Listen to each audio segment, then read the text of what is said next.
Hello. Hello, AOS fans! It's the Agents of Underworlds. Ermahgerd! It's Embergard.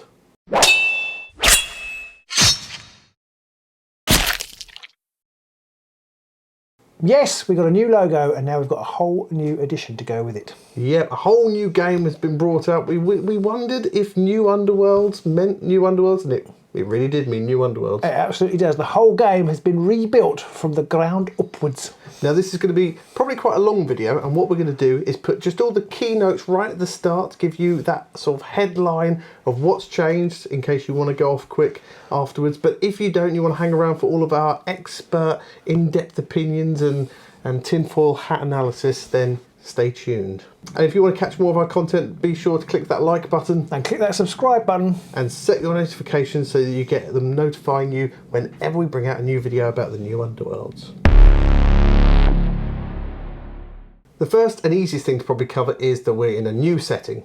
Yeah, we've moved out of Gur and we've gone to Akshi. Yeah, we're now where they kicked off in AOS 4 with the Skaven coming up with the Gnaw Hole or whatever it's called, and they're basically in the mines underneath Embergard. They're down there digging for Warpstone? Emberstone. Emberstone, not Warpstone, so completely different to Emberstone. No. Because the thing about Emberstone is that everybody wants a piece of it. Yeah, Warpstone only Skaven really want that, maybe some chaos, but everyone wants Emberstone and that's what they're after. Yeah, so the Stormcast we know are down there, so new box is, as predicted, Skaven and Stormcast. Yeah.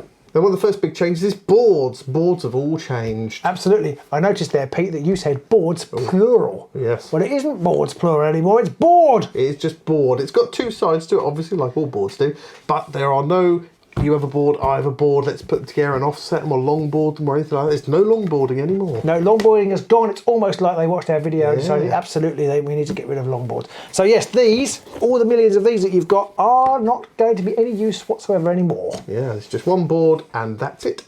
Along with new boards, it's going to be all new fighter cards. Yep, they've been completely redesigned and they've added in new war scrolls. Yeah. So the new redesigned cards are much more minimal, less data on there, and more data on your new Warcry style, I guess, war scroll. Yeah, all your main stats are going to be on those fighter cards, and that's pretty much it. Some symbols and some numbers, but anything of any real depth is going to be on that war scroll.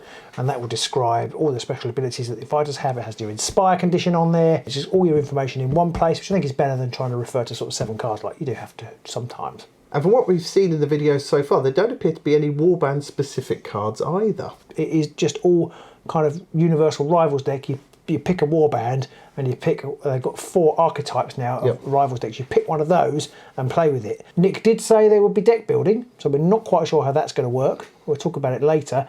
Reading between the lines, it is just these rivals decks and no faction cards. So with new fighter cards and new warband cards, you might be thinking that have all the old warbands just gone away? Well, we don't think so. No. All the new card art is photographs.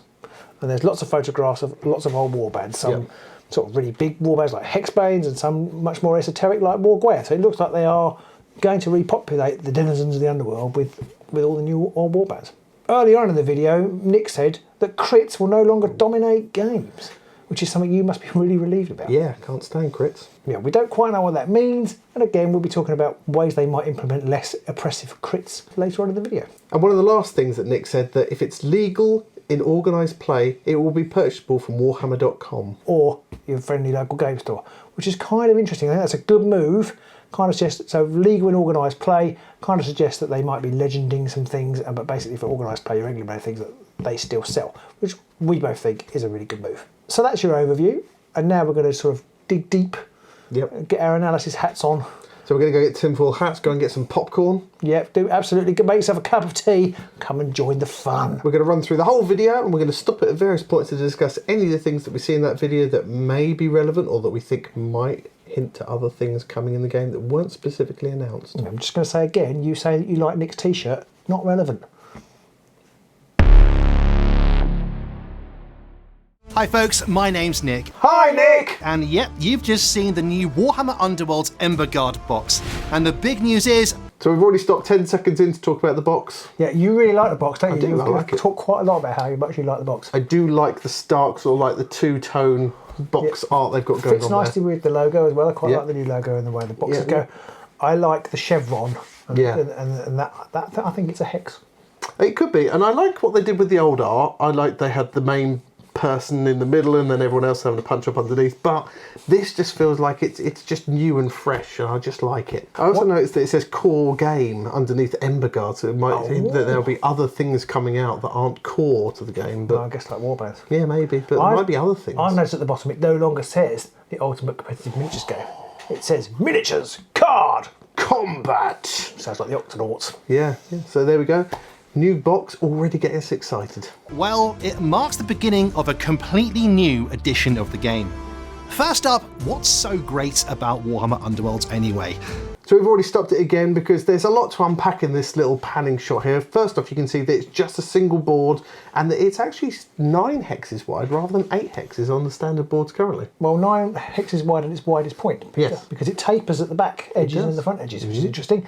And it's still 11 across. With the other one they used to be 5 and 5.5 with one in the middle. There is no longer any no man's land. No. Or indeed looks like players' territories at all. No, there's literally nothing to demarcate between the territories. So how that's going to impact the game is going to be an interesting one, because there's not going to be your territory and your opponent's territory. Can you just deploy things anywhere, all over the place? They could you start with 2 different fighters' warbands on hexes next to each other? Yeah, I mean, who knows? We can also see in this that there are glory tokens and wound tokens still, but they have numbers on now instead of just representing 1 every time. Yeah, glory tokens seem to be 1 and 5, wound tokens seem to be 1 and 2. It makes things a bit easier when you're trying to play the game, but you might accidentally, if the wound counts have 1 on one side and 2 on the other, if you flip things accidentally during the game, that could get confusing. Absolutely.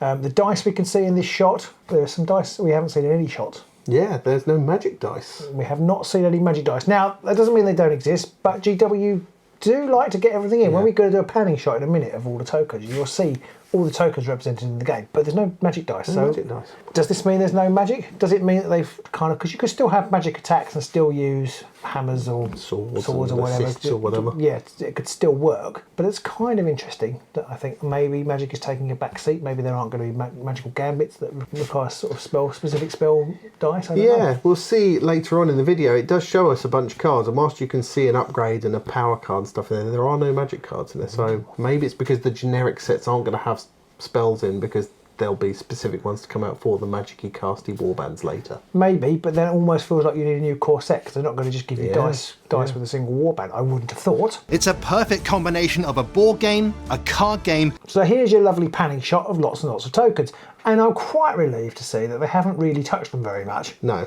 So you've got a guard token, you can see the stagger side of it. There aren't any in this shot, but you can see the move and charge tokens are the same restyled. You've got activation tokens are the same. There's raise tokens, they look the same. It's good that there are raise tokens in this. I guess that does mean things are going to be raised somewhere. There's probably neither of these warbands, but at least in other warbands. And they still got the gem style tokens. One thing we did notice that we didn't mention is that the hexes on the board do appear to be smaller than they did before. I stood old Oberyn the Bold into a hex, and he has clear daylight between him and all edges and hexes. There's a good clearance the entire way around his base. If you look at the pictures of these models, the Stormcast in particular, they fill the hex. Now that probably doesn't make a great deal of difference other than reducing the size of the play area a little bit, which is no bad thing really. Not really. It might be a bit of a problem when you've got Mollog or Ripper running around. Yeah, no, I think nobody would mind if Mollog wasn't in the game. That's true. Talking of Ripper, we can see a power card here with his face on it. It's called Savage Blows. It has no sort of reaction text or anything like that, but you can see these symbols above Savage Blow. It says play this immediately, which is kind of like a reaction, but it doesn't say reaction. No. So we're hoping that means we're going to see a complete streamlining of the reaction rules. That would be a very pleasant change to make, and it's also nice to see that Ripper's there, which means he's probably still going to be in the game as well. So I noticed the card says play this immediately after you pick a weapon as part of an attack. That seems a little bit woolly to me, but it'd be interesting to see whether they've managed to kind of really nail down when you can use these. It could be the flow chart of the attack sequences. Declare an attack, pick a weapon. Yeah. And then it would kick in at that point, and there might be little lightning symbols on the flow chart to show that off, potentially to help make things clearer. Yeah, so lightning does seem to be effectively reaction, but also search. Yes, we spotted in a moment. So if you've ever played literally any game on a table before, you'll be able to pick it up with no problem at all. I'm not entirely sure about that, Nick. I think if you've only played Monopoly or the Game of Life, you are going to struggle. I think it's a strong claim, but I think I get what he means. Basically, if you've played any GW games before, it's not going to be anything particularly new to you. No, that model, that Doom wheel does look spectacular though. The models do look great. Games take about an hour to play. 27 seconds in, there's also another major change that we spotted. The card backs again. Yeah, again, but I guess it makes sense because they are getting rid of everything this time round. Yes, none of the old cards that's are going to true. be... Nothing's valid. Whereas before, they were still valid, now they're not. Yeah. Looking at this 27 second shot, you can see some fighter cards up there, but there's more details on those later. Top middle, right in the edge corner of the board, there's what looks a bit like a plot card. It does look a bit plot cardish. Yeah, it doesn't look like an objective or a ploy or anything like that. So I'm intrigued to know what that is, but I don't think we ever get any better look at it in this video. And we have seen on other bits that some of the card layouts and structures seem to change between promo shots, which could indicate that there was just maybe that card is from when they were making the War Scrolls. Yes. And they hadn't quite got around to the final design yet, so maybe that's how it started. That's right, yes. We'll see on the fighter card some of the stats change positions. So you can get a few games in over an evening. At the 30-second mark, we can see here somebody slaps down an objective card victoriously, but there's some interesting information on that. There absolutely is. It says hold treasure token 1 or 2. Yeah, so it looks like objectives have gone away, but not objectives, only objectives. Yeah. And that means we don't have any confusion anymore over objectives. Yeah, so there are no more objectives to score with your objectives. Yes. Which is really good. So that's a really good move. And I had always wondered how they were going to get rid of it. And I suppose a complete reboot was probably the only way. Yeah. So now instead of having objective 1, 2, 3, 4, and 5, you now got treasure token 1, treasure token 2, 3, 4, 5, and so on. And thanks to the huge combinations allowed for by warbands, card decks, and dice rolls, you could play hundreds of games and have them all feel different. There are even different formats too. So Nick mentioned you are going to be able to combine different warbands and cards, which we were kind of hoping and expecting. So that's good to see that kind of variety is still going to be there. Yeah, and then we see a picture of a hand of cards, and it does look like it's going to be the old 5-3 split. Yeah, some of those cards already look quite worn on the edges, which is a little bit concerning, but hopefully that's just because they were heavily used in the promo and the demo games. I also want to say that at this point, the objective cards kind of look like a honeycomb because they've got the hex design and they're very goldeny coloured. Yeah, and the red, you can't see the hex design. Maybe that's because they're promo cards again. So if you just want to open a pre-built deck, shuffle and play, you can. But if you want to test your dark powers of fate manipulation and fully design your own deck, well, you can do that too. So Nick again reiterates there that there will be pre-built decks, but you're also going to be able to do some deck design. Doesn't explain exactly how, but it could just be the fact that you're going to have maybe 4 different kinds of decks, like you would have had 2 Warband and 2 Rivals decks before. Maybe we've now just got 4 generic universal decks, and you can just combine them however you like. Ooh, some people will really like that. Fewer deck building constraints. Yeah, I mean, that wouldn't be too bad. It depends on what they do in the future with releasing stuff. How many, we could end up back towards Championship, which I hope they don't do, but maybe it's you can pick 2 of them and you can combine them, and then it's still Rivalsy. This edition of the game is a total reset. Our rules designers have taken the chance to redesign the game from the bottom up to be the most balanced it's ever been, removing feels bad moments like bricked hands of cards you can't use, or having crits just dominate the game. So at this point, Nick mentions 2 very interesting things. One is about removing feels bad moments from the game, like having a hand of bricked cards. I can't quite see how they're going to do that, unless they make them really easy to score. Or make them easier to eliminate and get new ones without it taking up a whole turn, maybe. Maybe, yes. Kind of interesting, though. I'm not entirely sure I like that, because part of the challenge of Underworlds is not having that happen to you. Yeah, you kind of want some level of difficulty there with regards to building a deck that flows well.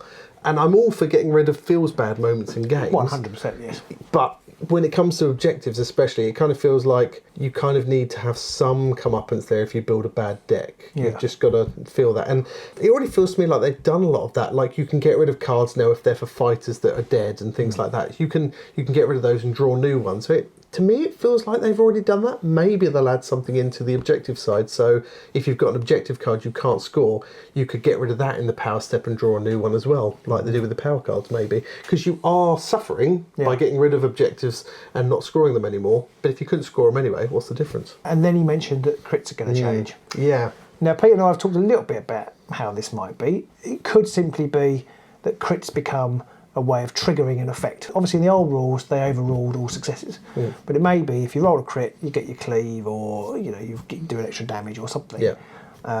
But if your opponent rolls more successes than you do, you still don't get the attack through. They could do exploding crits maybe. Oh, I do love an exploding You rolled a crit. It's just a success, but it also procs any of your grievous abilities or anything like that. But also you then get to roll another dice. Oh, and if that's a crit, then you get to roll another dice. and if that's a crit, Then you get to roll another dice. and if that's a crit, Then you stop playing. okay, fair enough. Yeah, very weird rule. Yeah. But they could do something like that, because I think that things like exploding crits, it's unlikely to happen, but they always feel like it's a fun thing for both people regardless, whereas when you roll 4 successes and then your opponent rolls 1 crit and does you over, that's always a negative experience for the person who loses. Yeah, there's something nice about exploding crits because they're so unlikely, especially as you go into like 3 or 4. Yeah. Don't happen very often at all. It's just really quite good fun when it does. It's fun for everybody, so maybe we'll see something like that, or maybe it'll just be crits are just successes that proc abilities as well. And with its streamlined rulebook, it's also much simpler to learn. This means Embergard is the ideal starting point for people who are new to the game and battle-hardened veterans just like me. Now, he does say Embergard's going to be the ideal starting point. When you've rebooted the whole thing, it's the only starting point. Yeah. So I appreciate you've got to try and upsell here, but I mean, where else are you going to start? But what else is new? Well, gone are the 2 board setups and in comes the single board, designed for both players to use. It's double-sided and can be placed just about any way you like, and crucially models will have to engage with the opposing warband straight away, making games even more action-packed from the start. Every warband now has a War Scroll card, detailing what makes them unique in the game, including some seriously cool special rules. War Scroll cards and juicy text, so this is where things start to get really tinfoil hat. War Scroll cards, what are they good for? Absolutely everything. So we can see Zicket's Tunnel Pack, and we can see all the text on here, so we're going to run through all of that very quickly and try and see if there's any juicy information in it. Absolutely. Again, at the top you've got 2 logos. You've got what I assume on the right hand side is the faction logo, and on the left hand side you've just got usually a universal logo, or just a standard. It could be they just had something they need to put there, so they just stuck an Underworldsy logo or something. To keep it symmetrical.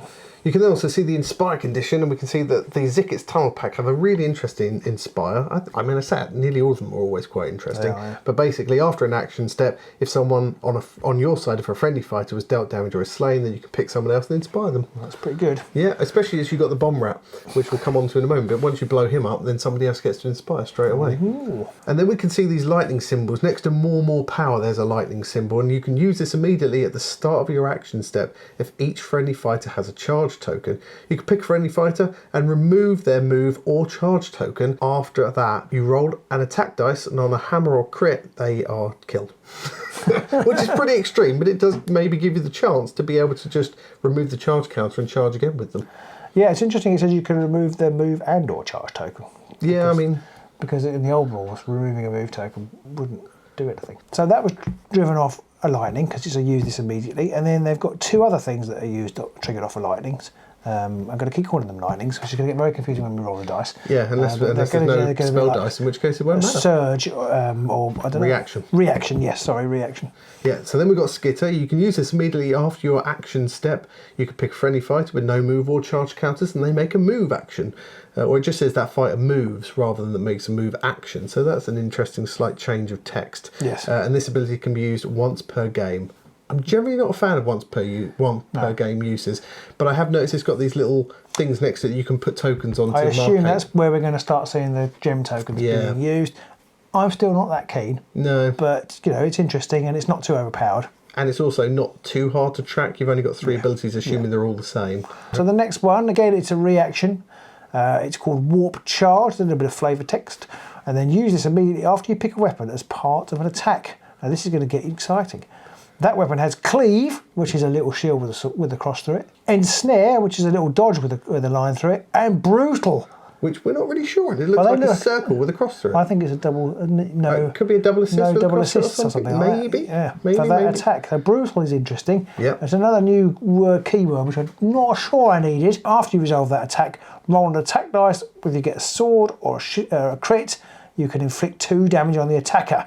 This can only be used once per game.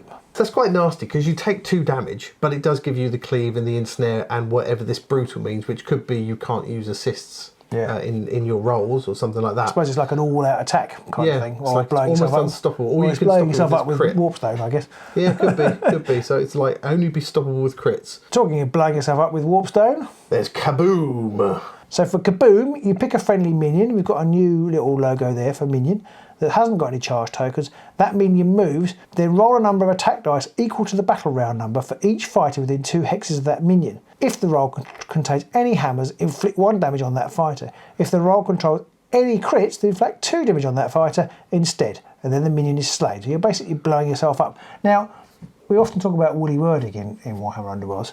First thing I read when I read that was I read it as you roll 2 dice for each fighter. So if there were 3 fighters, you'd roll 6 dice. It's a little confusing, yeah. That was my first reaction. I had to reread it.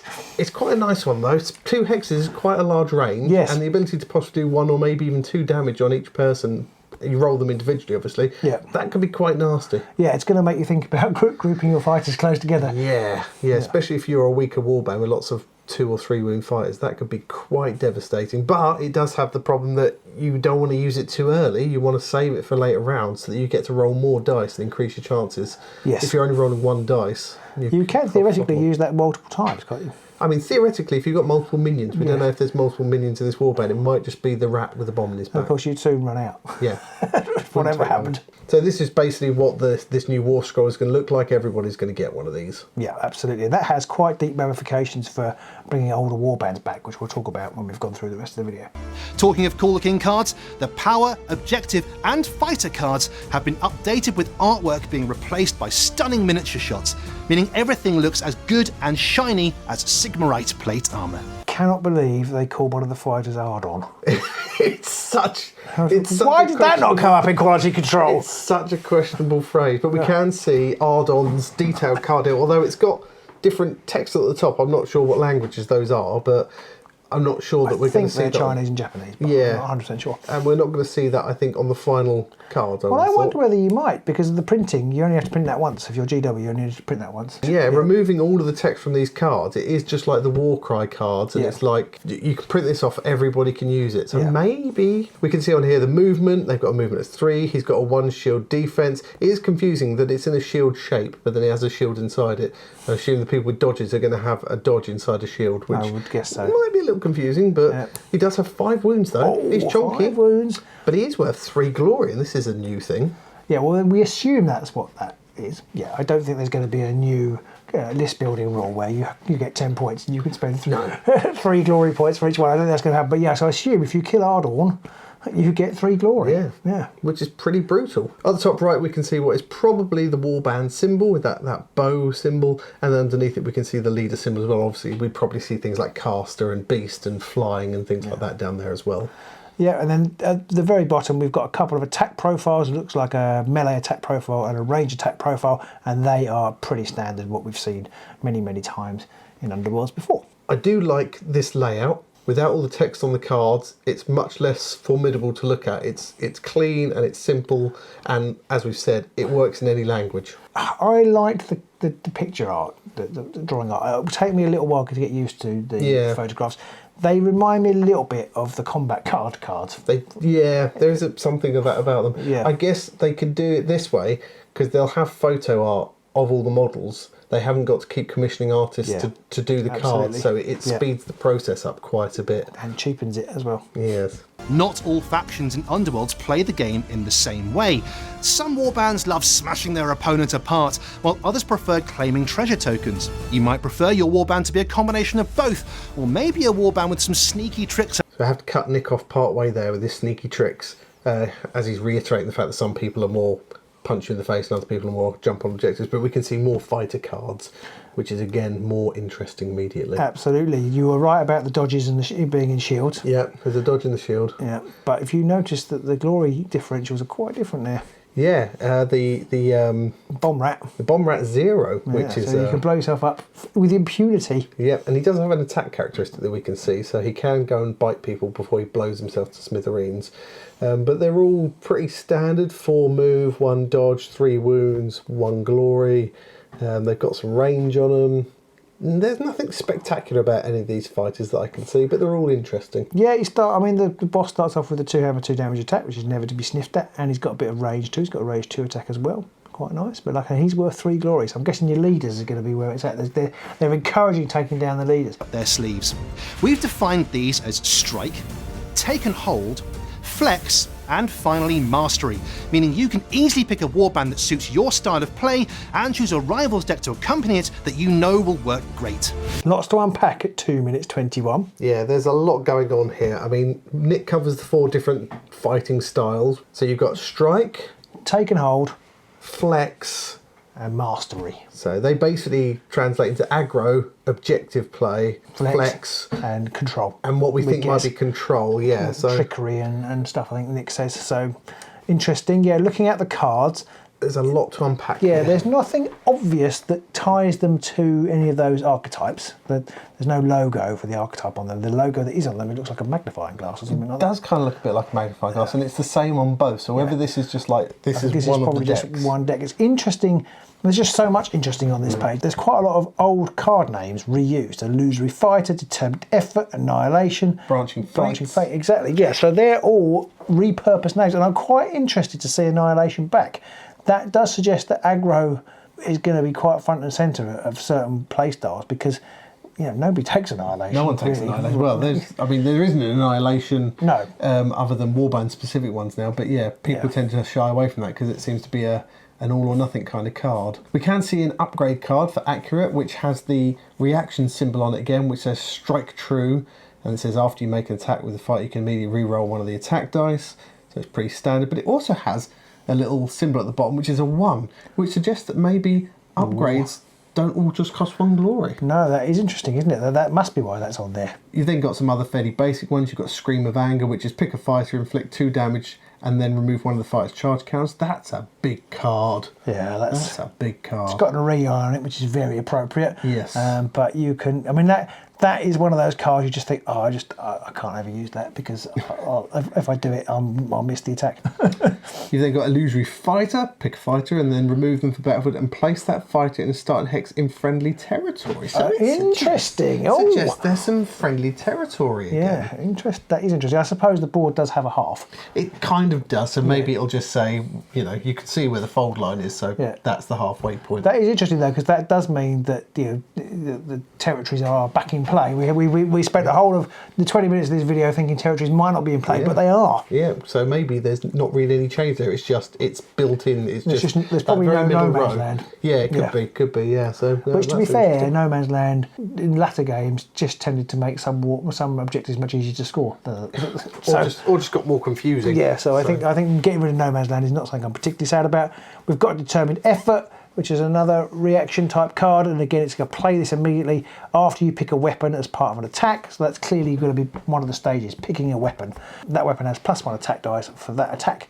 If you were the underdog, with a new keyword and new symbol, sort of like a wolf howling or something like that. This weapon has +2 attack dice for the attack instead. So I'm fascinated to know what the underdog is. Is the underdog going to be like Spearhead, where you're the underdog for the entire turn, or is it going to be more of a movable feast? So if you suddenly go in front, you're no longer the underdog.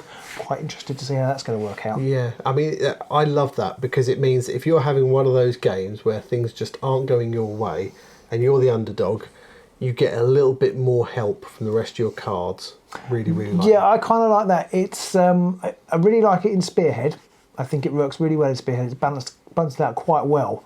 We've had games where the underdog has come back into it. I guess it's just more evidence that they're moving away from being the ultimate competitive game. Because if you're playing the ultimate competitive game, when you're ahead, you want to grind your opponent into the dust. You don't want them to get little bonuses to make it easier for them to bring back.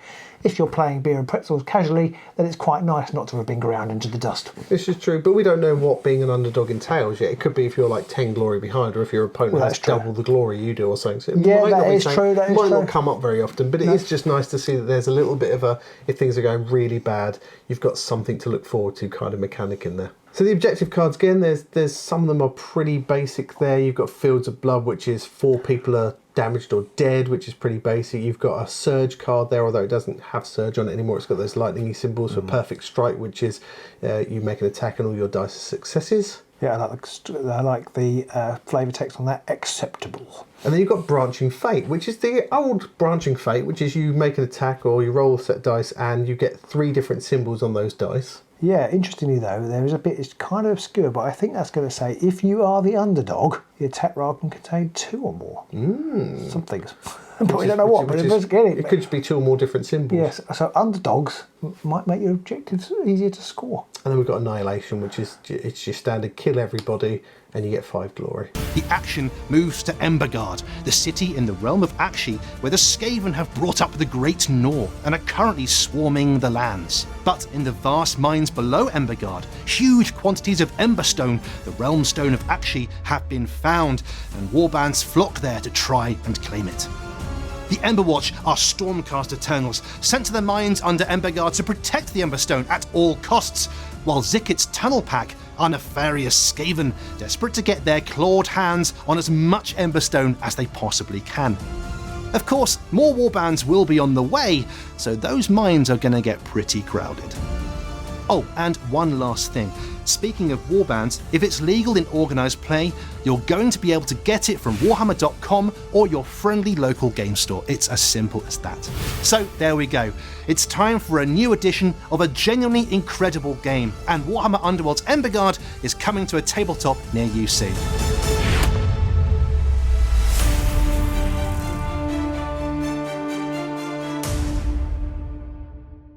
So Nick there says, talking about picking a rival's deck that you know will work well with your warband or whatever particular archetype it uses.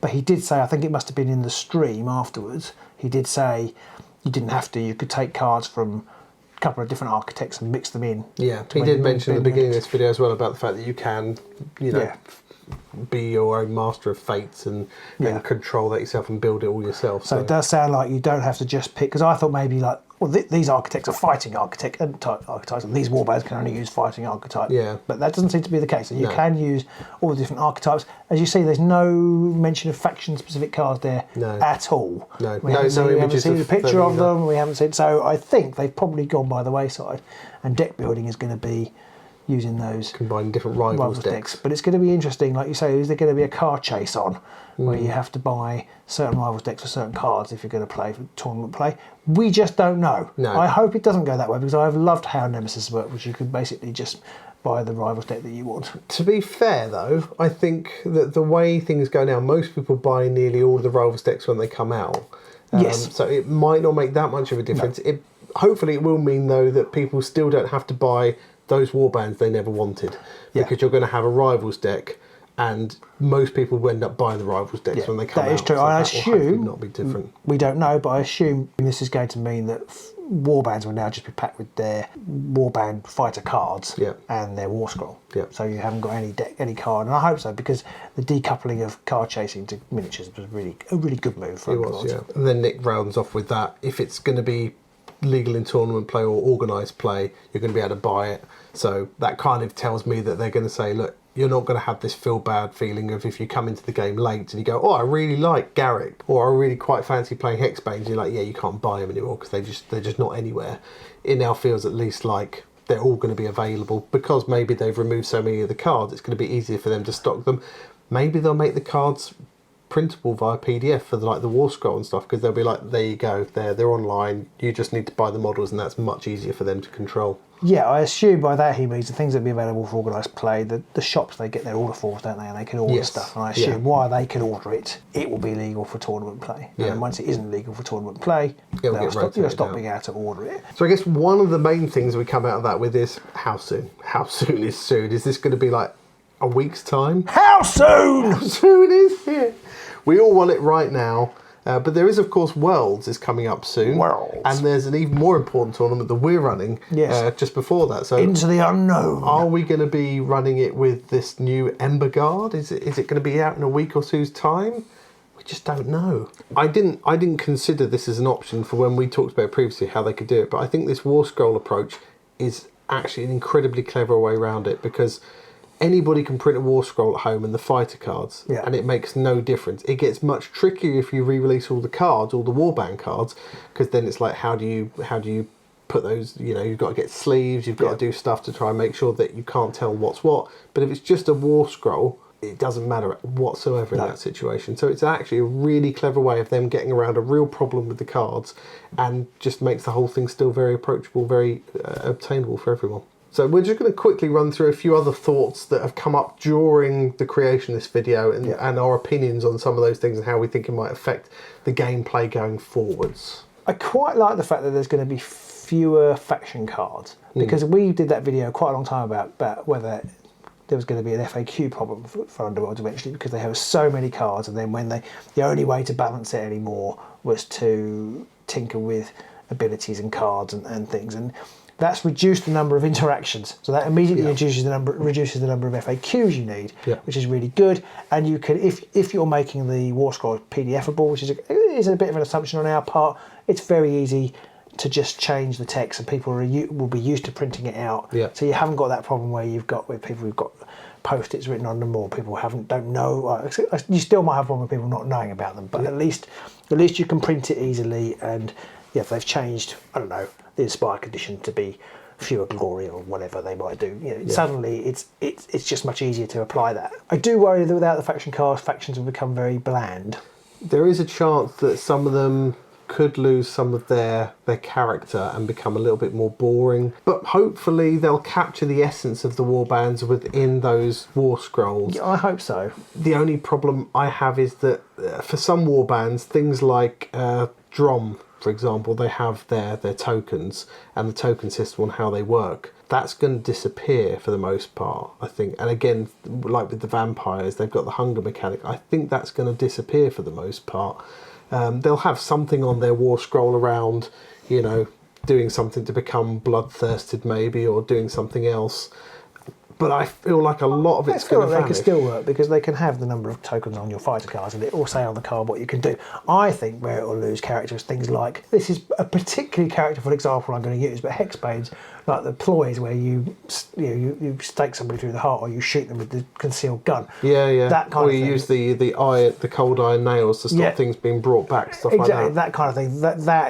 That is gone if a lot of that's going to disappear. They'll have a few abilities, but that's going to be about it. I mean, you're not going to have upgrades like the hidden pistol and things like that. And all the warbands have things that are quite flavourful in that respect. Zondara and Falade. Yeah, I mean, I don't even know how they're going to handle that kind of stuff. It is going to make a lot of the warbands a lot more, I wouldn't say bland, but it's going to take away a lot of small interactions, and that's not necessarily a bad thing. You've got like A3 War Scrolls. Yeah, it's not necessarily a bad thing to remove some of that to make the game simpler and faster. No. But as we've already seen a meme going around about, that's just Warcry with extra steps.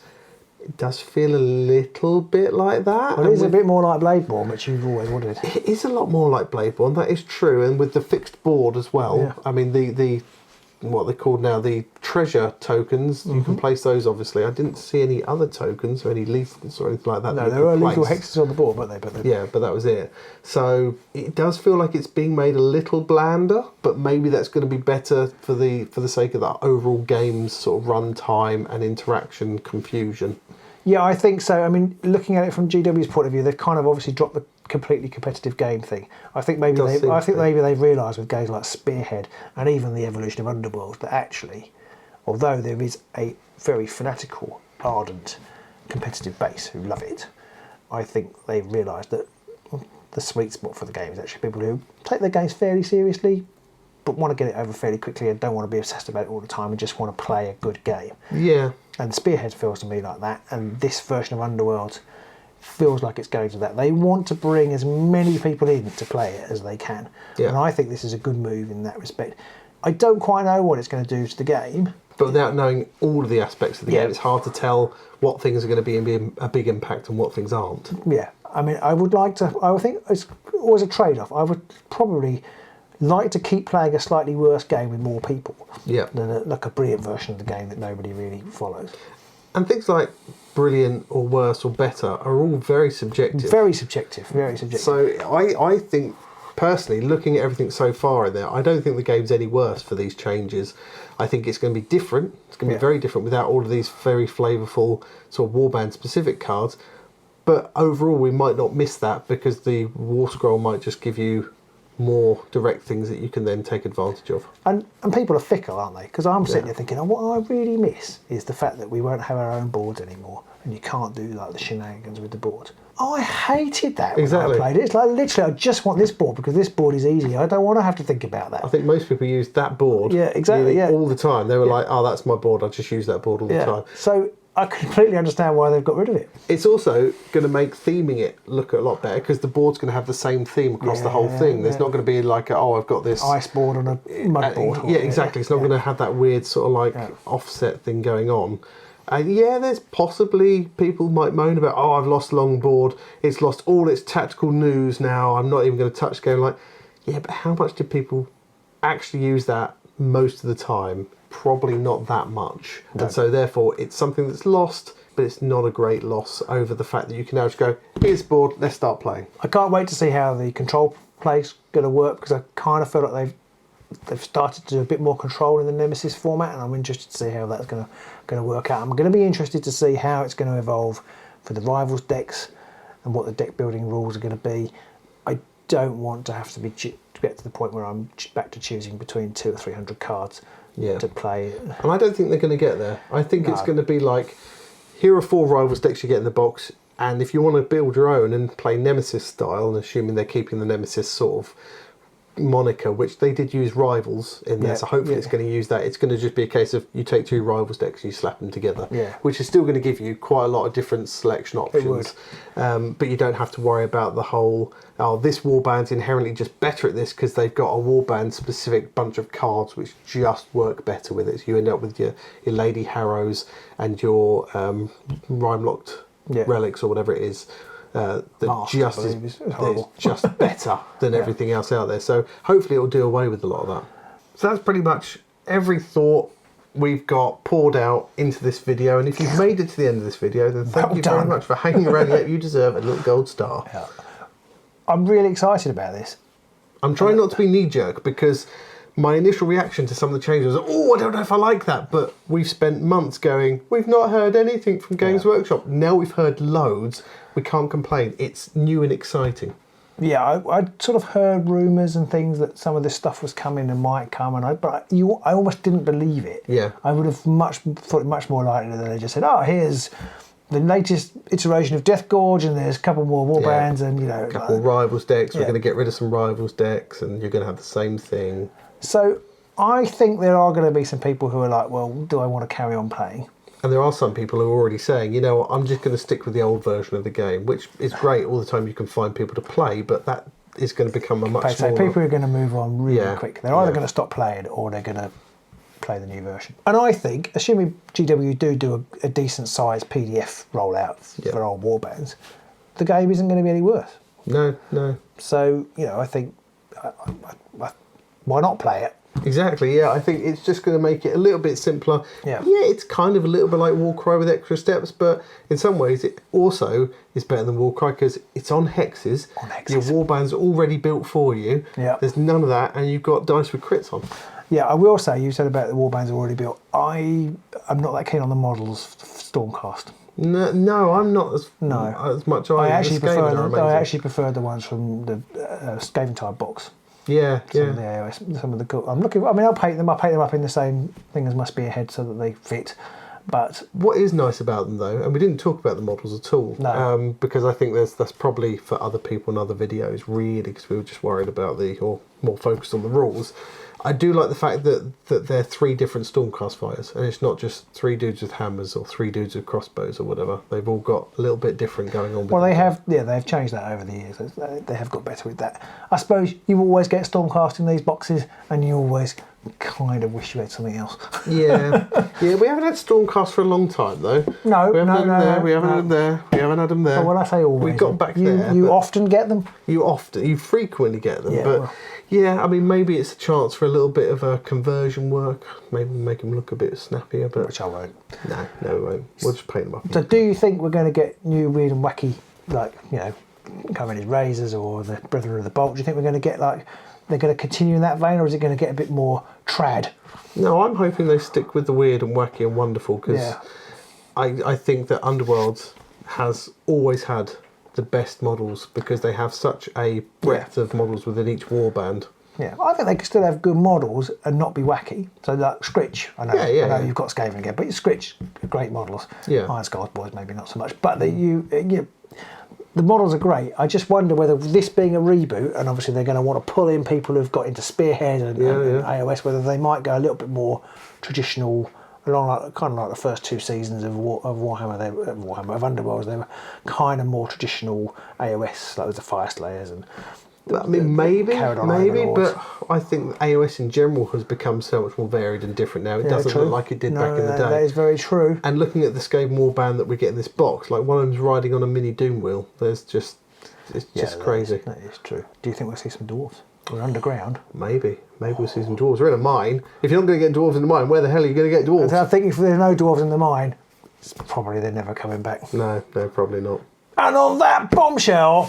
So do let us know in the comments below what you're looking forward to or what issues you have with the current version of it. Trying to keep those knee-jerk reactions to a minimum and be positive. Yeah, I thought we might get a bit more information on the Warhammer community website before we finish recording this video, but it's still down, so we can't get any extra details. So there may be some, by the time you're watching this, there may be extra details. We will try and keep on top of all the information, and as soon as we get a box or you get a box, we'll be playing it and seeing how it compares, and hopefully we'll be striding forward into the Embergard.